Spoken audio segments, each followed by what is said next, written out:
Hello friends, मैं doctor Waseem I Khan, assistant professor, Shri Shivaji law college Parbhani, Maharashtra, India.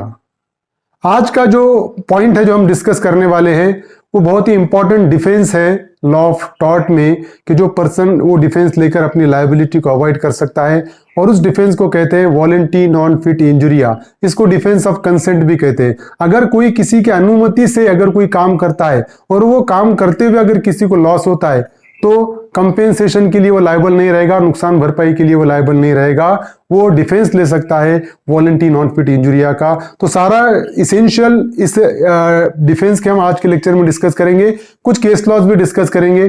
So let's start the topic. Tort volenti non fit injuria आज हम discuss करने वाले हैं। इसका इंट्रोडक्शन कुछ इस तरीके से देखिए। Plaintiff try to win the case by proving the essential of tort. अगर प्लेंटिफ को केस जीतना है, अगर प्लेंटिफ ये चाहता है कि कोर्ट उसके फेवर में केस डिसाइड करे, तो उसको जो जो एसेंशियल है टॉर्ट के वो सारे प्रूव करना होगा। अगर वो एसेंशियल प्रूव करता है डेफिनेटली कोर्ट प्लेंटिफ के फेवर में केस डिसाइड करेगा। तो एसेंशियल प्रूव करने की रिस्पॉन्सिबिलिटी होती है प्लेंटिफ की। Similarly defendant also tries to win by establishing some defences. But plaintiff अगर टॉर्ट प्रूफ कर भी लेता है तो डिफेंडेंट अपनी लायबिलिटी को अवॉइड कर सकता है। क्या चीज कर कर? डिफेंस लेकर। अगर वो उसका केस अगर किसी डिफेंस में एडजस्ट होता है तो वो डिफेंस लेगा और अपनी लायबिलिटी को अवॉइड कर सकता है डिफेंस लेकर। तो वही एक डिफेंस आज के इस लेक्चर में हम डिस्कस करने वाले हैं। तो जो डिफेंस आज हम डिस्कस करने वाले हैं वो है वॉलंटरी नॉट फिट इंजुरिया। ये एक लैटिन मैगजिम है जिसका मतलब होता है डिफेंस ऑफ कंसेंट। अगर हम किसी पर्सन को कंसेंट देते हैं, किसी पर्सन को हम परमिशन देते हैं कोई करने की, और वो परमिशन देने के वजह से वो अगर एक्ट करते हुए हमको कोई नुकसान पहुंचता है तो हमारा कोई राइट नहीं है उसके अगेंस्ट में सूट फाइल करने का। और अगर हम उसके अगेंस्ट में सूट फाइल करते भी है तो वो डिफेंडेंट क्या करेगा? डिफेंस ऑफ कंसेंट ले सकता है, वॉलंटरी नॉट फिट इंजुरिया का डिफेंस ले सकता है। देखिए, when a person consent for infliction of harm upon himself he has no remedy for that in tort. अगर कोई पर्सन कंसेंट देता है और वो कंसेंट के चलते अगर उसको कोई नुकसान होता है, मैंने आपको कोई कंसेंट दिया कोई काम करने की और आप वो काम कर रहे हो और वो काम करते हुए आप मुझे कुछ नुकसान पहुंचाते हो। कंसेंट किसने दिया वो काम करने की? मैंने दिया। आप वो सिर्फ काम कर रहे हो और काम करते हुए आप अगर मुझे नुकसान पहुंचाते हैं, आप मुझे कुछ इंज्योर करते हो, तो मैं आपके अगेंस्ट में सूट फाइल नहीं कर सकता, मेरे लिए कोई रेमेडी है नहीं। और अगर मैं करूंगा भी कोर्ट में जाकर सूट फाइल तो आप इस डिफेंस को लेकर अपनी लायबिलिटी को अवॉइड कर सकते हैं और वो डिफेंस है वॉलंटरी नॉट फिट इंजुरिया का। That means if a person has consented to do something or has given permission to another to do certain things and if he is injured because of that he cannot claim damages। मैंने आपको consent दिया, आपने वो काम किया जिसके लिए मैंने कंसेंट दिया और वो काम करते हुए अगर आप मुझे कोई नुकसान पहुंचाते हैं, आप मुझे कुछ इंज्योर करते हो, तो मेरे पास कोई राइट नहीं है आपके अगेंस्ट में सूट फाइल करने का। और मैं अगर आपके अगेंस्ट में सूट फाइल करूंगा भी तो आप वॉलंटरी नॉट फिट इंजुरिया का डिफेंस ले सकते हो। ये एक एग्जांपल है कि A purchases a ticket for a car race. A ने क्या किया? कार रेस का टिकट परचेस किया and while watching the race and collision of car happens and the person is injured. Car race का ticket मैंने purchase किया for example, और car race जब चल रही है दो कार के बीच में टक्कर हुई, कोलिजन हुआ, और जिस कोलिजन के वजह से मुझे कुछ इंजरी होती है, तो मैं अगर सूट फाइल करूंगा भी उस ऑर्गेनाइजर के अगेंस्ट में तो ऑर्गेनाइजर के पास डिफेंस रहेगा वॉलंटरी नॉट फिट इंजुरिया, क्योंकि टिकट परचेस करते वक्त मुझे कॉन्सिक्वेंसेस का पता था, इसका नतीजा क्या होने वाला है, इसके कॉन्सिक्वेंसेस क्या हो सकते हैं ये मुझे पता थे, फिर भी मैंने टिकट परचेस किया। तो डिफेंडेंट क्या कर सकता है? वॉलंटरी नॉट फिट इंजुरिया का डिफेंस ले सकता है। देखिए अब क्या है, consent to suffer the harm may be express और इंप्लाइड। दो तरीके की कंसेंट हो सकती है, एक तो एक्सप्रेस कंसेंट हो सकती है और एक तो इंप्लाइड कंसेंट हो सकती है। एक्सप्रेस कंसेंट का एग्जांपल है, best example, consent given to a doctor. हमको पता है कि हम डॉक्टर के पास किसी पेशेंट को अगर लेकर जाते हैं तो डॉक्टर ऑपरेशन परफॉर्म करने के पहले हमसे कंसेंट फॉर्म पर सिग्नेचर लेता है। अब ये जो हम डॉक्टर को कंसेंट दे रहे हैं ऑपरेशन परफॉर्म करने के लिए, ये हमारी एक्सप्रेस कंसेंट है। अब अगर फॉर एग्जांपल ऑपरेशन परफॉर्म करते हुए अगर पेशेंट की डेथ हो जाती है, तो अगर हम डॉक्टर के अगेंस्ट में सूट फाइल करेंगे भी तो डॉक्टर डिफेंस लेगा वॉलंटरी नॉट फिट इंजुरिया का, और डॉक्टर यहां पर लायबल नहीं रहेगा। दूसरी कंसेंट टाइप इंप्लाइड कंसेंट। अब इंप्लाइड कंसेंट का बेस्ट एग्जांपल है क्रिकेट और फुटबॉल मैच। हमको पता है कि हम क्रिकेट या फुटबॉल मैच देखने के लिए जब जाते हैं तो हम टिकट परचेस करते हैं, और जब टिकट हम परचेस करते हैं तो टिकट परचेस करते हुए ही हमको ये पता होता है, मैच देखने के जाने के पहले ही हमको ये पता होता है कि हम क्रिकेट मैच अगर देखने के लिए जाएंगे तो क्रिकेट में अगर कोई बैट्समैन अगर 6 मारेगा तो बॉल स्पेक्टेटर में, पब्लिक में भी आने के चांसेस है, और पब्लिक में आएगा तो वो बॉल लग भी सकता है, लगने के बाद इंजरी भी हो सकती है। बहुत बार हमने टीवी में भी मैच देखते हुए हमने देखा है कि स्टेडियम में बॉल जाकर किसी को लग गया और उसकी ब्लीडिंग शुरू हो गई, उसको इंजरी हो गई। ये हमको ऑलरेडी पता है, फिर भी हम क्रिकेट का मैच का टिकट परचेस कर रहे हैं। इसका मतलब हम इंप्लाइडली कंसेंट दे रहे हैं। एक्सप्रेस तो हमने कहीं कंसेंट दिया नहीं कि मुझे बॉल लगेगा तो मेरी कोई आपत्ति नहीं है, ऐसी तो हमने कंसेंट दी नहीं, लेकिन इंप्लाइडली हम कंसेंट दे रहे हैं। अगर हम क्रिकेट मैच का टिकट परचेस करते हैं और जाकर हम मैच देखते हैं और देखते हुए अगर हमको बॉल लग जाता है, इंजरी होती है, तो हमने अगर सूट फाइल किया भी तो डिफेंडेंट डिफेंस लेगा वॉलंटरी नॉट फिट इंजुरिया का, क्योंकि हमने इंप्लाइडली कंसेंट दी हुई है। Essentials of volenti non fit injuria, देखिए फॉलोइंग इसेंशियल है। पहला इसेंशियल है consent must be freely given. Consent किसी दबाव के बिना दी हुई रहनी चाहिए, कंसेंट फ्रीली रहनी चाहिए। अगर मेरे कनपट्टी पे अगर कोई गन रखकर मुझसे कंसेंट लेगा तो वो पर्सन जिसने मेरी कंसेंट लिया वो वॉलंटरी नॉट फिट इंजुरिया का डिफेंस नहीं ले सकता। अगर मैं फ्रीली कंसेंट दे रहा हूं, मैं टिकट क्रिकेट मैच का टिकट खुद परचेस कर जा रहा हूं, ये कंसेंट मेरी फ्री कंसेंट है। डॉक्टर को मैं कंसेंट दे रहा हूं ऑपरेशन परफॉर्म करो, मेरी पूरी परमिशन है, ये कंसेंट फ्री कंसेंट होगी, तो consent must be freely given. वुलरिज वर्सेस समर, इस केस में क्या हुआ था कि डिफेंडेंट ने एक हॉर्स रेस ऑर्गेनाइज किया था, घोड़ों की रेस ऑर्गेनाइज किया था। अब जब वो हॉर्स रेस चल रही थी तो आप ये दूसरी इमेज में देख रहे होंगे, जो ग्रीन जैकेट में वो फोटोग्राफर है, वो फोटोग्राफर क्लोजली उस हॉर्स रेस को कैच कर रहा था, उसके स्नैप्स क्लिक कर रहा था वो। लेकिन क्या हुआ, एक हॉर्स बहुत तेजी से दौड़ते हुए आया और उसने फोटोग्राफर को डैश किया और फोटोग्राफर सीरियसली इंजर्ड हो गया। फोटोग्राफर ने सूट फाइल किया ऑर्गेनाइजर के अगेंस्ट में कि तुमने हॉर्स रेस ऑर्गेनाइज की और तुमने हॉर्स रेस ऑर्गेनाइज करने के वजह से हॉर्स ने मुझे डैश किया और मुझे इंजरी हो गई और इसलिए तुम लायबल है। लेकिन यहां पर डिफेंडेंट ने डिफेंस लिया वॉलंटरी नॉट फिट इंजुरिया का, डिफेंस ऑफ कंसेंट का उसने डिफेंस लिया, और यह कहना था डिफेंडेंट का कि फोटोग्राफर को पहले से ही पता था कि वो उतने नजदीक जाकर फोटो क्लिक करेगा तो एक आधा घोड़ा उसको डैश कर सकता है और डैश करेगा तो इंजरी हो सकती है। ये पता रहने के बावजूद भी उसने फोटो लिया। इसका मतलब क्या हो गया कि उसने इंप्लाइडली कंसेंट दिया हार्म को, इसलिए डिफेंडेंट को कोर्ट ने इस केस में लायबल नहीं ठहराया। और एक केस है, इस केस में क्या हुआ था, Hall versus Brooklands auto racing club में। यहां पर डिफेंडेंट ने कार रेस ऑर्गेनाइज किया।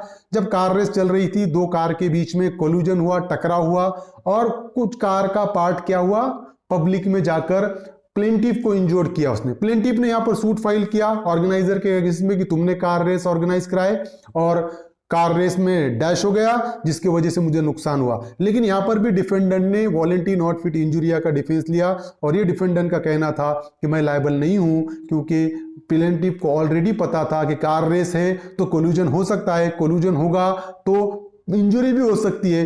फिर भी उसने टिकट परचेस कर मैं कार रेस देखने के लिए आया, इसका मतलब उसने इंप्लाइडली कंसेंट दिया। और इस केस में भी कोर्ट ने कहा कि डिफेंडेंट लायबल नहीं है और डिफेंडेंट के लिए वॉलंटरी नॉट फिट इंजुरिया का डिफेंस अवेलेबल है।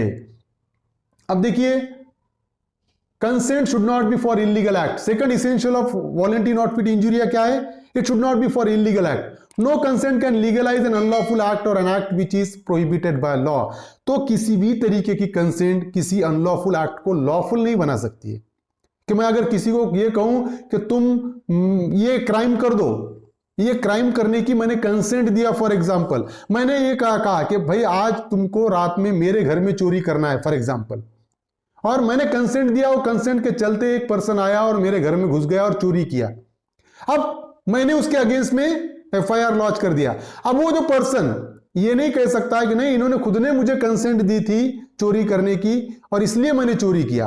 अब वो क्राइम है, एक आधा एक्ट है जो क्राइम है, जो प्रोहिबिट किया हुआ है लॉ ने, तो कंसेंट उसको कभी भी लॉफुल नहीं कर सकती है। समझ रहे हो? तो कंसेंट किस लिए होना? Not for illegal act. Legal act करने के लिए अगर कंसेंट दिए वाली है तभी डिफेंडेंट डिफेंस ले सकता है। इलीगल एक्ट करने के लिए डिफेंडेंट के लिए डिफेंस अवेलेबल नहीं रहेगा। एग्जाम्पल है, देखिए, fight with naked fist. Boxing match में दो boxer with rules and regulation gloves पहनकर अगर खेलते हैं बॉक्सिंग, तो एक बॉक्सर दूसरे को इंजोर्ड भी करता है तो कोई लायबिलिटी नहीं है क्योंकि कंसेंट है यहां पर। लेकिन अगर दो पर्सन आपस में डिसाइड करते हैं कि हम नेकेड फिस्ट मतलब कोई ग्लव्स वगैरह नहीं और हम एक दूसरे से फाइट करेंगे, और फाइट के दौरान अगर एक दूसरे के दांत तोड़ देता है फॉर एग्जांपल, जिसके दांत टूटे उसने अगर सूट फाइल किया, तो जिसने दांत तोड़ा वो ये नहीं कह सकता कि नहीं उसने कंसेंट दिया था, क्योंकि ये कंसेंट इलीगल एक्ट के लिए थी। तो अगर कोई कंसेंट इलीगल एक्ट के लिए दी गई है तो वो कंसेंट नहीं होगी। वॉलंटरी नॉट फिट इंजुरिया का डिफेंस अवेलेबल नहीं रहेगा।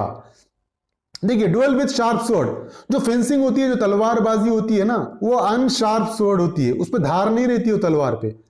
तो अगर धार वाली तलवार से अगर तलवारबाजी करेंगे तो इलीगल हो जाएगा, और उसमें कोई इंजरी होती है तो डिफेंडेंट ये नहीं कह सकता है कि नहीं कंसेंट दिया था सामने वाले ने, बिल्कुल नहीं। तो कंसेंट काय के लिए होना चाहिए? लीगल एक्ट के लिए होना जरूरी है। अब एग्जाम्पशन है, कब डिफेंडेंट डिफेंस नहीं ले सकता वॉलंटरी नॉट फिट इंजुरिया का? The first exemption is that consent under compulsion और फ्रॉड। अगर डिफेंडेंट प्लेंटिफ की कंसेंट उसको धोखा देकर लेता है या उस पर दबाव डालकर कंसेंट लेता है, और वो दबाव के चलते या वो धोखे के चलते अगर प्लेंटिफ कंसेंट दे रहा है डिफेंडेंट को, तो डिफेंडेंट डिफेंस नहीं ले सकता वो कंसेंट का, क्योंकि कंसेंट फ्री कंसेंट रही तभी डिफेंडेंट के पास डिफेंस रहेगा। तो अगर डिफेंडेंट ने फ्रॉड से कंसेंट लिया है तो अब डिफेंडेंट डिफेंस नहीं ले सकता डिफेंस ऑफ कंसेंट का, क्योंकि ये डिफेंस के लिए अवेलेबल नहीं है। दूसरा, नेग्लिजेंस ऑफ द डिफेंडेंट। तो defence does not extend to the act done negligently. अगर मैंने कंसेंट दे भी दिया किसी पर्सन को कोई एक्ट करने की, और वो एक्ट नेग्लिजेंटली कर रहा है, और नेग्लिजेंटली एक्ट करते हुए अगर वो मुझे फॉर एग्जांपल कोई नुकसान पहुंचाएगा, तो मेरे लिए मैं उसके अगेंस्ट में सूट फाइल करूंगा और डिफेंडेंट के पास डिफेंस ऑफ कंसेंट अवेलेबल नहीं रहेगा। एग्जांपल है इसका, the surgeon can not plead the defence of he if he performs the operation negligently. For example, हमने किसी पेशेंट को सर्जन के पास लेकर गया ऑपरेशन परफॉर्म करने के लिए, वो सर्जन तब तक ऑपरेशन नहीं करेगा जब तक हम उसको कंसेंट फॉर्म फिलअप करके ना दे दे। अब हमने कंसेंट फॉर्म फिलअप करके उसको दे दिया, इसका मतलब ये बिल्कुल भी नहीं है कि अब हमने कंसेंट दे दी, इसका मतलब डॉक्टर को पेशेंट को मारने का लाइसेंस मिल गया। समझ रहे हो? अगर कंसेंट देने के बाद भी अगर डॉक्टर ऑपरेशन नेग्लिजेंटली परफॉर्म करता है, ध्यान देकर ऑपरेशन नहीं करता है, केयरलेसली ऑपरेशन करता है और पेशेंट की डेथ हो जाती है, तो डॉक्टर लायबल रहेगा। डॉक्टर के पास वॉलंटरी नॉन फिट इंजुरिया का डिफेंस अवेलेबल नहीं रहेगा। तो नेग्लिजेंस ऑफ द डिफेंडेंट है तो डिफेंस अवेलेबल नहीं है। Rescue cases, when plaintiff voluntarily faces a risk to rescue someone from imminent danger created by the defendant। अगर plaintiff किसी पर्सन को बचाने के लिए अगर कोई डेंजर फेस करता है और वो डेंजर किसने क्रिएट किया हुआ है? डिफेंडेंट ने। समझ रहे हो कि डिफेंडेंट ने कोई डेंजर क्रिएट किया और वो डेंजर क्रिएट करने की वजह से एक पर्सन धोखे में आ गया, पर्सन को इंजरी हो सकती है और प्लेंटिफ उसको बचाने के चक्कर में प्लेंटिफ को अगर इंजरी होगी तो प्लेंटिफ सूट फाइल करेगा डिफेंडेंट के अगेंस्ट में और डिफेंडेंट डिफेंस नहीं ले सकेगा। एग्जांपल मैं देता हूं कि सपोज एक डिफेंडेंट बहुत फास्ट स्पीड में अगर वो कार चलाते आ रहा है फॉर एग्जांपल, और रोड पर एक बच्चा है जो रोड क्रॉस कर रहा है। अब फॉर एग्जांपल मुझे ये लगा कि ये जो बच्चा है अगर मैं इसको बचाऊंगा नहीं तो ये डेफिनेटली डिफेंडेंट उसको डैश करने वाला है, तो मैंने वो बच्चे को बचाने की कोशिश किया। बच्चे को तो मैंने बचा लिया लेकिन वो कार ने मुझे डैश कर दिया और मुझे इंजरी हो गई। अब मैं उसके अगेंस्ट में सूट फाइल करूंगा डिफेंडेंट के पास, और डिफेंडेंट लायबल रहेगा। डिफेंडेंट के लिए वॉलंटरी नॉट फिट इंजुरिया का डिफेंस अवेलेबल नहीं रहेगा, क्योंकि रेस्क्यू केसेस है। मैंने, और मुझे यह भी पता था कि मैं बच्चे को तो बचा लूंगा, लेकिन मुझे भी डैश हो सकती है, ये मुझे कॉन्सिक्वेंसेस पता थे, तब भी मैंने वो बच्चे को बचाने की कोशिश किया। कौन से डेंजर से? ऐसे डेंजर से जो डिफेंडेंट ने क्रिएट किया हुआ है। तो ये रेस्क्यू केसेस में आएगा और डिफेंडेंट लायबल रहेगा। डिफेंडेंट के पास वॉलंटरी नॉट फिट इंजुरिया का डिफेंस नहीं रहेगा। ब्रैंडन वर्सेस ऑसबर्न, ये केस है फॉलिंग ऑफ स्काईलाइट। यहां पर क्या हुआ था, डिफेंडेंट की शॉप थी, डिफेंडेंट की शॉप में कुछ लोग आए हुए थे परचेस करने के लिए। जो स्काईलाइट था ऊपर, वो एकदम गिरा और ये प्लेंटिफ ने देख लिया। तो प्लेंटिफ ने उस पर्सन को जिसके ऊपर वो स्काईलाइट गिर रहा था उसको बचाने की कोशिश किया, लेकिन उसको बचाने में प्लेंटिफ के ऊपर वो गिर गया और प्लेंटिफ को नुकसान हो गया, प्लेंटिफ को इंजरी हुई। प्लेंटिफ ने डिफेंडेंट के अगेंस्ट में सूट फाइल किया। डिफेंडेंट ने डिफेंस लिया वॉलंटरी नॉट फिट इंजुरिया का, लेकिन कोर्ट ने यह कहा कि नहीं, प्लेंटिफ को इंजुरी कैसी हुई, प्लेंटिफ की कंसेंट नहीं थी। जो डेंजर डिफेंडेंट ने क्रिएट किया, जो स्काईलाइट था वो डिफेंडेंट के शॉप में था और डिफेंडेंट की ड्यूटी थी उसको ध्यान देने की कि ऐसे वो किसी पर गिरे ना, लेकिन वो गिर रहा था और वो किसी पर्सन पे गिर रहा था और उस पर्सन को बचाने में प्लेंटिफ को नुकसान हुआ, रेस्क्यू केसेस। तो कोर्ट ने कहा कि वॉलंटरी नॉट फिट इंजुरिया का डिफेंस डिफेंडेंट के लिए अवेलेबल नहीं है। तो ये कुछ एग्जम्पशन है मैक्सिम के। तो ये था defence of volenti non fit injuria. उम्मीद करता हूं कि इस कंसेप्ट को मैं क्लियर कर सका हूं। अगर आपको ये कंसेप्ट समझ में आया, मेरे चैनल को सब्सक्राइब कीजिए, इस वीडियो को ज़्यादा से ज़्यादा लोगों तक शेयर कीजिए। Thank you very much.